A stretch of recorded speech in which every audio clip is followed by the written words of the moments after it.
They say she doesn't walk. She leans. A shadow that shouldn't have weight.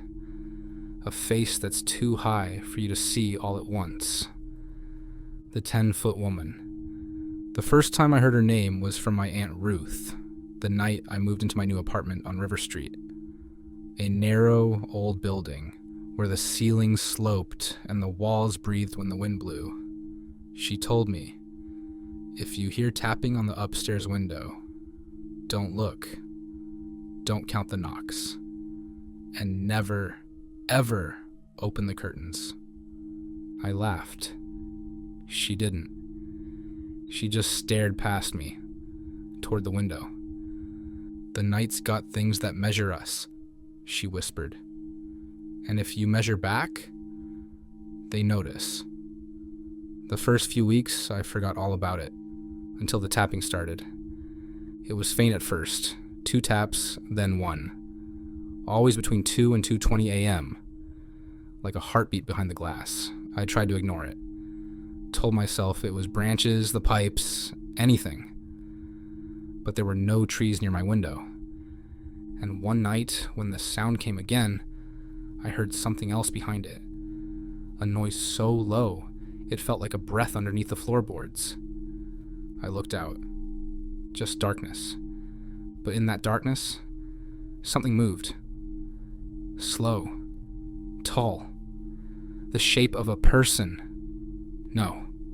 A woman. Standing across the street, her head level with the second-story windows. She didn't move like someone walking. She tilted like a puppet hung from invisible strings, her limbs lagging behind the rest of her body. She stopped under my window and lifted her head. The streetlight flickered.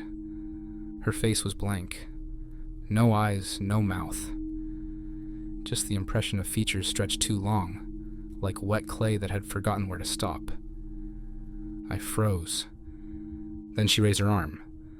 The hand that reached toward me was so pale it reflected light.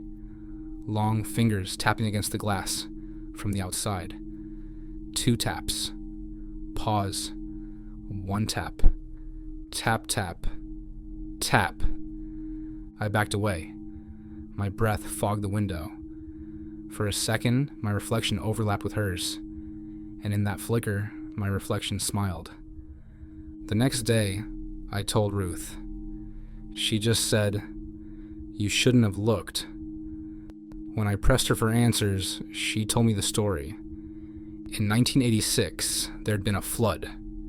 The old textile mill's dam burst after a week of storms. 12 people drowned in their homes, trapped on the second floors as the water rose. One woman, alone, banged on her window for help while the river swallowed her. When they found her, she'd been pinned against the glass, eyes open, face pressed flat, reaching toward the air she could no longer breathe. After they pulled her out, the water receded, but her shadow stayed, stretched across the wall, too long, too tall. And sometimes, they say, she still walks the floodline, looking for people awake when they shouldn't be, people who stare too long at the dark. The next week, it got worse. The ceiling creaked at night, slow and rhythmic, as if someone was crawling across it. The bulbs would flicker when I passed under them. The air tasted metallic, like pennies. One night, I woke to the sound of humming. A low, wet tune from the hallway. It came from the window again. But this time, the tapping was inside. Tap, tap, tap. I turned on the light and froze. There was a handprint on the wall above my bed, not in dust, in moisture, as if something had pressed a wet palm there. The mark was too long, too thin, and directly above it, a face-shaped smear in the paint, faint but visible, like someone had leaned in close to smell my dreams. That's when I saw it. The outline of a foot behind the curtain. Except it wasn't at the bottom of the window. It was near the top. I couldn't move, couldn't scream. The silhouette tilted, impossibly, as though her spine bent backward to look inside. Her voice slid through the wall. Not a whisper, not a scream. Something in between. You looked at me, so I can look at you. The words echoed from every direction, like the house itself was repeating them. Then came the tapping again, closer inside the walls, behind the mirror, beneath the floorboards. 2 taps, 1, 2 taps, 1. Steady as a heartbeat. I left the lights on after that.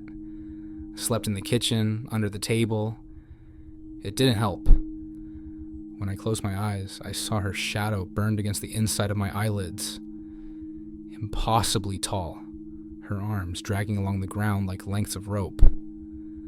When I opened them, sometimes I'd see her reflection instead. In the window, the microwave door, the back of a spoon, always just behind me, always smiling with my teeth. By the 10th night, I couldn't take it anymore. I decided to leave.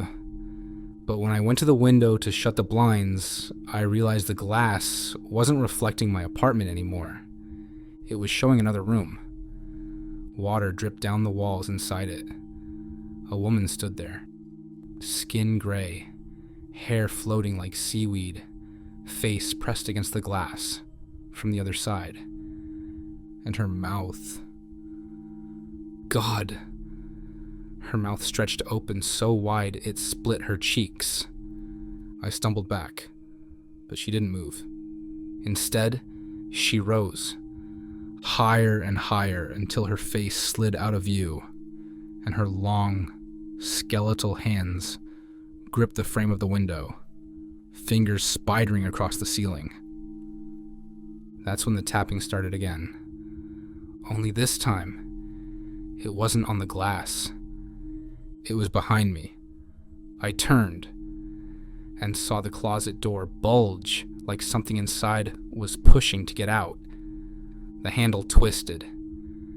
You looked up, she said, voice bubbling like water down a drain. Now I can come down. The closet door creaked open just an inch. A gray, veined hand reached out and touched the floor. Then another. Then the long, trembling shape of her head descended through the gap like a spider lowering itself on invisible silk. Her body unfolded, joint by joint, too long, too thin, bones cracking as she straightened to her full height. Her skull brushing the ceiling. She smiled. How tall do you think I am? I couldn't answer. Couldn't breathe. So she answered for me. Her neck snapped upward another 2 feet. Her jaw opened wider. The ceiling split. Dust rained down. Tall enough to reach you. I don't remember running. I just remember waking up outside in the rain, barefoot, staring at my apartment window. Something was moving behind the curtain. Something taller than the frame. When the landlord came to check the next morning, my apartment was empty. No furniture, no footprints, no glass in the window. Just a dark stain shaped like a person's outline on the floor. They said the police found scratches on the walls.